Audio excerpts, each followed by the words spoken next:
Hey everyone, I'm Mary Beth McAndrews from Dread Central, and I am here today with the stars of the Adult Swim Yule Log, Andrea Laing and Justin Miles. Hello, how are y'all? Amazing. How are you, Mary Beth? What's your shirt say?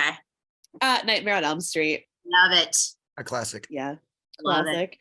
classic. So y'all were in a pretty wild horror movie that came out pretty recently, and I would love to hear, starting with Andrea, your experience first reading the script of this movie and kind of your first reactions to being presented with the world that Casper Kelly created. So I love the character Zoe. I actually could relate to her a lot. I know she has certain complexities and anxieties about the world, and I do too. And like I could absolutely relate to her character. And it starts out seemingly fine, except, where you read the part about the deputy and sheriff dropping by your fucking cabin to let you know that someone's died nearby. That's really fun. I guess the difference between like reading it and what it became, I had no idea it was going to be that savage. I had no clue. Okay. On paper, it seems kind of like it's fun. And then there's a world where there's aliens and I couldn't fathom how that was going to turn out. So it seemed really innocent in my mind, but the way that it played out was something completely fucking different. But more than anything else, I was excited because I'm like, what am I reading? What is this? Yeah. And then Justin, what about you? What was your experience reading the script for the first time? Yeah, so I've known Casper for a little while, personally, and not super well, but comfortable enough. I'm comfortable enough with him to where I could, when I saw him at the fitting a couple days before we had we went to shoot, I told him that this was the most off the rails script I've ever read, and he agreed. And he said, yeah, I can't believe they are letting me make this. And I was like, all right, let's get to work. That's incredible. And so, like, Andrea, you kind of mentioned this about how savage it was filming and having this all come to life, but I did want to know what it was like going through so many set pieces and like horror genres and just like tonal changes of this movie. I mean, it changes so much. There's so much whiplash watching it in a good way. So I was curious what it was like filming that and having to be like acting in all of these different like moments and kind of huge emotional swings. I have a background in comedy, sketch comedy, improv. So I shouldn't be surprised that I'm in serious moments. Like I'm hardly ever funny on stage or on camera. And I'm just like, guys, I have a background in this. So when I got this and I like, there were going to be some emotional parts to it. And, horror requires like maybe a lot of screaming, probably a lot of crying, a lot of energy. This is going to sound cheesy, but like Justin is so good and so professional that it's just like, you just want to elevate. And he's such a good like team player. And we were both on the same page about like making sure that we rehearsed these scenes, especially just because the first scene is so blocked off for so long. It was fun. It was challenging. I try to just make sure that everyone's on it, or like if they're not thinking about this, or the fucking, bearskin rug, is it in the same place? Oh, is the napkin on it? Wait, where's the wine? Is the camera in the right place? Like, it's just remembering everything. And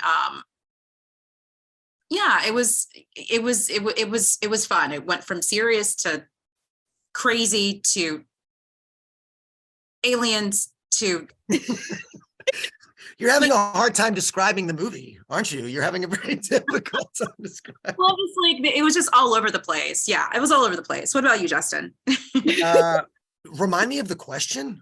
I was just, like, what was it like going into acting on all these all of these big swings and all these big changes, and what that experience was like with this movie that I feel like changes tone every couple of minutes in a good way, and kind of that experience of acting in a film like this?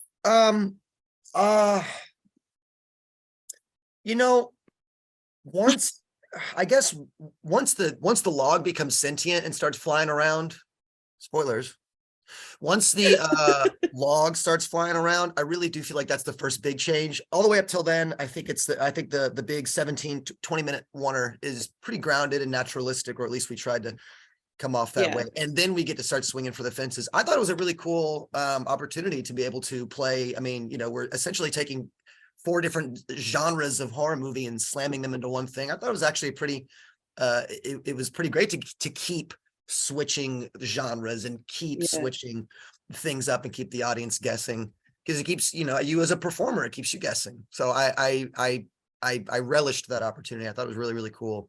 And Casper's just a madman to just dream that up. That is so so wild. So wild.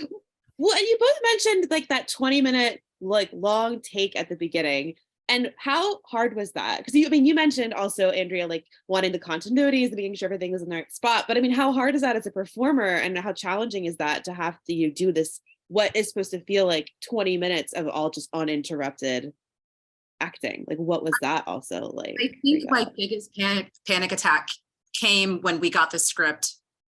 What, Justin? Like maybe a few days before we shot that scene and realized we didn't realize that it was going to be a one shot that long until like a few days before. So we got together and we're like, let's rehearse the fuck out of this thing.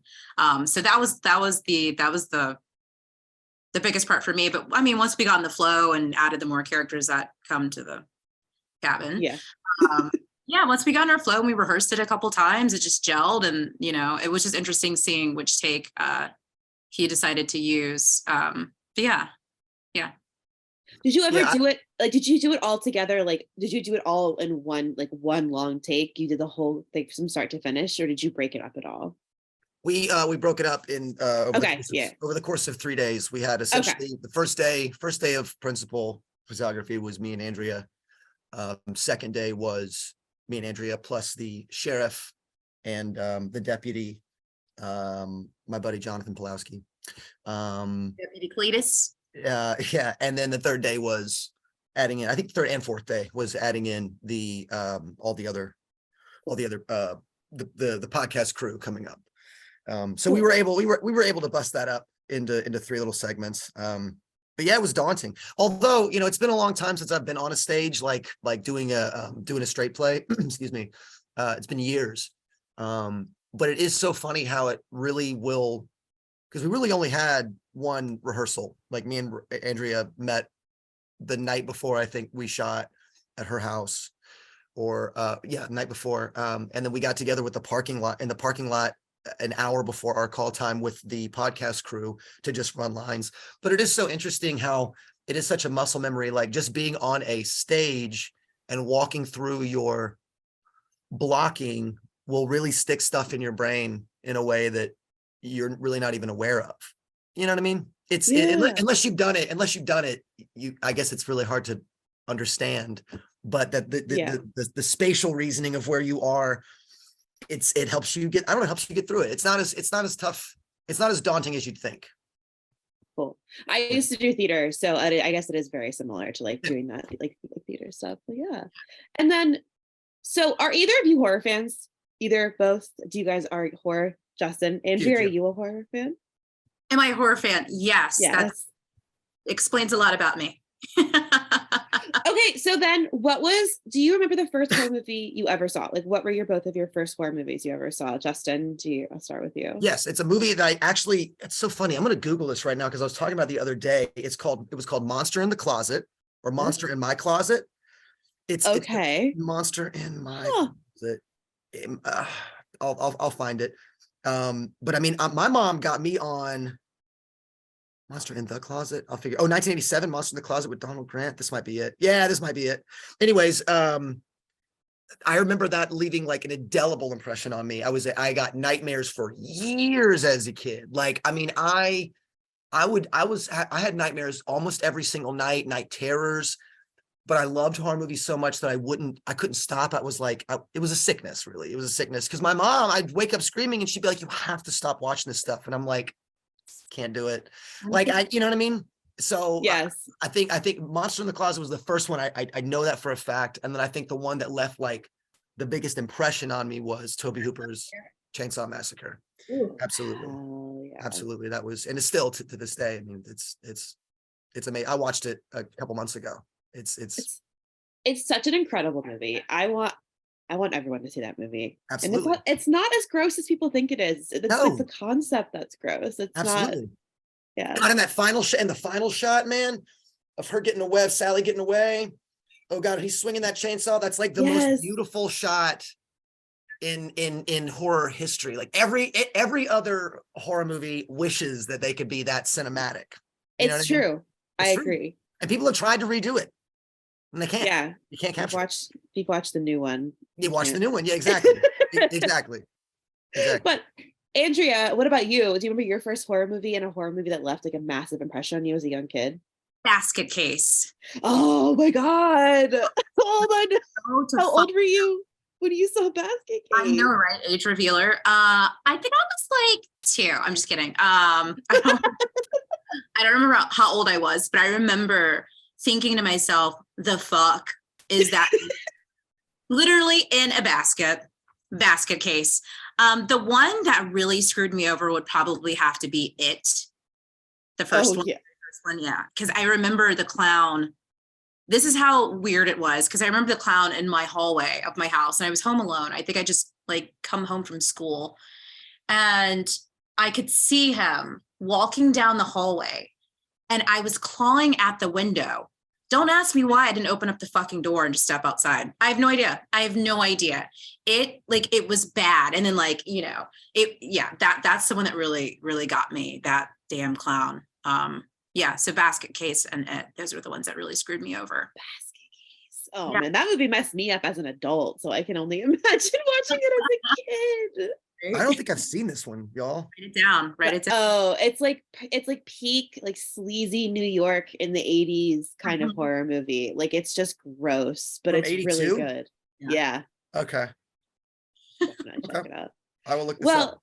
Andrea and Justin, thank you so much for talking to me about Yule Log and Texas Chainsaw Massacre and Basket Case. This has been lovely. Thank you so much for having us, Mary Beth. Yeah, It's fun. thank you. Thank you, Nicole.